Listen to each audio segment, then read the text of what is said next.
الحمد للہ وکفا والصلاة والسلام علی عباده الذین اصطفا اما بعد۔ ایک عالم دین جو کہ ایک بہت بڑے مدرسے میں استاد الحدیث بھی ہیں، انہوں نے سوال پوچھا ہے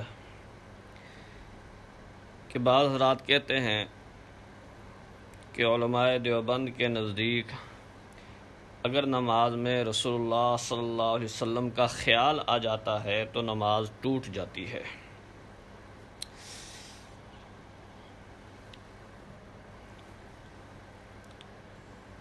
اس کے جواب میں پہلے تمہیدی باتیں کچھ سمجھ لیں۔ غیر مقلدین کی دو قسمیں ہیں، ایک وہ ہیں کہ جو تقلید سے انکار کرتے ہیں اور فقہ سے انکار کرتے ہیں، اور دوسرے وہ ہیں کہ جو تقلید کا ظاہراً انکار تو نہیں کرتے لیکن اپنی بدعات میں وہ بھی غیر مقلد ہیں۔ اس لیے کہ غیر مقلد وہ ہوتا ہے کہ جو براہ راست نصوص سے استدلال کرے مسائل میں، کیونکہ جو مقلد ہے اس کے ہاں تو فقہ کی عبارت معتبر ہے، مقلد تخریج کرتا ہے، استدلال نہیں کرتا۔ اما المقلد فمستندہ قول مجتہدہ۔ اب یہ بھی غیر مقلدین کی ہی ایک قسم ہے جو اہل بدعت ہیں۔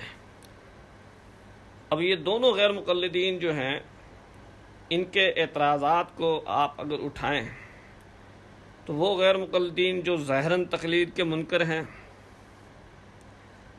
وہ بھی جن مسائل فقہ پر اعتراض کرتے ہیں وہ غیر مفتہ بھی ہوتے ہیں۔ رئیس المناظرین حجت اللہ فی الارض وکیل احناف پاسبان مسلک حنفیہ حضرت مولانا محمد امین صفدر اوکاڑوی رحمۃ اللہ علیہ کا جب پیر جھنڈا کے ساتھ مناورہ تھا تو شرائط میں حضرت نے یہی بات لکھی کہ آپ فقہ کے مفتہ بھی اقوال پیش کر سکتے ہیں اور ان پر اعتراض کر سکتے ہیں۔ پیر جھنڈا کہہ رہا تھا کہ نہیں، میں جو ہے وہ غیر مفتہ بھی اقوال پیش کروں گا۔ اب یہ کافی دیر جب بات ہوتی رہی تو وہاں کچھ پڑھے لکھے اور بھی نوجوان بیٹھے تھے، کچھ پروفیسر بھی بیٹھے تھے، وہ کہنے لگے کہ یہ رولا کیا ہے، مسئلہ کیا ہے، اختلاف کیا ہے۔ حضرت رئیس المناظرین حضرت اوکاڑوی رحمۃ اللہ علیہ کو اللہ نے تفہیم کا، افہام و تفہیم کا ملکہ اعلیٰ درجے کا عطا فرمایا تھا۔ حضرت نے فرمایا کہ دیکھیں، فتح عربی میں کہتے ہیں نوجوان کو، طاقتور کو، تو میں کہتا ہوں فقہ کے پکے پکے قول پیش کرو، طاقتور، اور یہ کہتے ہیں نہیں کمزور قول پیش کریں گے۔ تو وہ کہنے لگے بات تو امین صاحب کی ٹھیک ہے کہ پکے پکے قول پیش کرو۔ تو عرض کرنے کا مطلب یہ ہے کہ جس طرح ان کی قسمت میں فقہ کے وہ اقوال آتے ہیں کہ جو غیر مفتہ بھی ہوتے ہیں، شاذ ہوتے ہیں، اسی طرح یہ جو غیر مقلدین ہیں کہ جو ظاہراً تو فقہ کو مانتے ہیں لیکن حقیقت میں یہ بھی اپنی بدعات میں فقہ کو چھوڑ جاتے ہیں، تقلید کو چھوڑ جاتے ہیں، یہ بھی اکابرین علماء دیوبند کی جن عبارات پر اعتراض کرتے ہیں تو وہ عبارات بھی وہ احوال کے قبیل سے ہوتی ہیں یا جو ہے تصوف کے قبیل سے ہوتی ہیں، جن کا صحیح مطلب اور مفہوم خود اکابر علماء دیوبند بیان کرتے ہیں، تو یہ اس کو ماننے کے لیے تیار نہیں ہوتے۔ اسی طرح یہ اعتراض میں ایک واقعہ سناتا ہوں، اس سے آپ کو مسئلہ کافی حد تک سمجھ آ جائے گا۔ ایک دفعہ مجھے بخار شدید تھا، اور کیفیت بخار کی یہ تھی کہ جمعہ کا خطبہ دیتے ہوئے بھی سر چکرا رہا تھا۔ اسی دن جمعہ کے بعد عصر کی نماز کے بعد مجھے ایک دوست سے ٹیلی فون آ گیا کہ ہماری بیٹھک میں اہل علاقہ جو بدعتی ہیں وہ ایک مولوی صاحب کو لائے ہیں، اور وہ کچھ عبارات پیش کر رہا ہے، تو آپ تشریف لائیں اور ان سے بات کر لیں۔ میں نے ان کو کہا کہ دیکھیں مجھے شدید بخار ہے، آپ ان حضرات کو ادھر لے آئیں، میرے لیے سفر کرنا مشکل ہے۔ وہ کہنے لگا کہ نہیں، اتنے سارے ہم کیسے آ سکتے ہیں، آپ اکیلے آ جائیں۔ خیر میں چلا گیا۔ اب وہ بدعتی مولوی صاحب تشریف فرما ہیں، اور انہوں نے یہی اعتراض کیا کہ دیکھو یہ دیوبندیوں کی کتاب، اس میں لکھا ہوا ہے کہ نماز میں اگر رسول اللہ صلی اللہ علیہ وسلم کا خیال آ جاتا ہے تو نماز ٹوٹ جاتی ہے۔ میں نے اس سے پوچھا کہ یہ بتائیں کہ یہ کتاب فقہ کی ہے یا تصوف کی ہے؟ وہ کہنے لگا کہ کیا تصوف فقہ کے علاوہ ہوتا ہے، شریعت کے علاوہ ہے؟ میں نے کہا دیکھیں ہر ایک کی اصطلاحات میں فرق ہوتا ہے۔ اس کو مثال سمجھیں کہ آپ حفظ کی کلاس کے اندر بچوں کے امتحان لینے کے لیے بیٹھے، ایک بچے کو بلایا، بھئی کلمہ سناؤ۔ وہ کہتا ہے اللہم صلی علی محمد وعلی آل محمد، درود شریف پڑھ دیتا ہے۔ آپ اس کو کہیں گے کہ تو نے کلمہ نہیں سنایا، ایسے ہے یا نہیں؟ کیونکہ یہاں کی جو عرف ہے اس کلاس کا، اس میں کلمہ لا الہ الا اللہ محمد رسول اللہ، اسی کو کلمہ کہا جاتا ہے۔ اب یہاں درود شریف بھی کلمہ نہیں ہے۔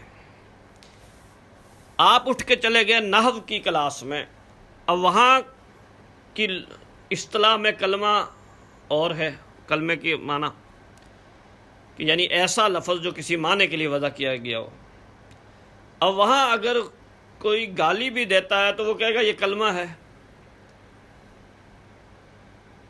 اب وہاں کلمہ وہ بھی بن رہا ہے کیونکہ وہ جو بھی لفظ ہے وہ کسی معنی کے لیے وضع کیا گیا نا، محمل تو نہیں ہے۔ اب حفظ کی کلاس میں یہاں درود شریف کلمہ نہیں بن رہا، اور وہاں ایسا لفظ جس کا معنی جو ہے وہ غلط ہے اور وہ مناسب نہیں ہوتا مجلس میں ذکر کرنا، پھر بھی کلمہ اس کو کہا جا رہا ہے۔ وجہ کیا ہے کہ اصطلاح کا فرق ہے۔ اسی طرح میں نے کہا کہ شریعت اور فقہ کی اصطلاحات اور ہوتی ہیں، تصوف کی اور ہیں۔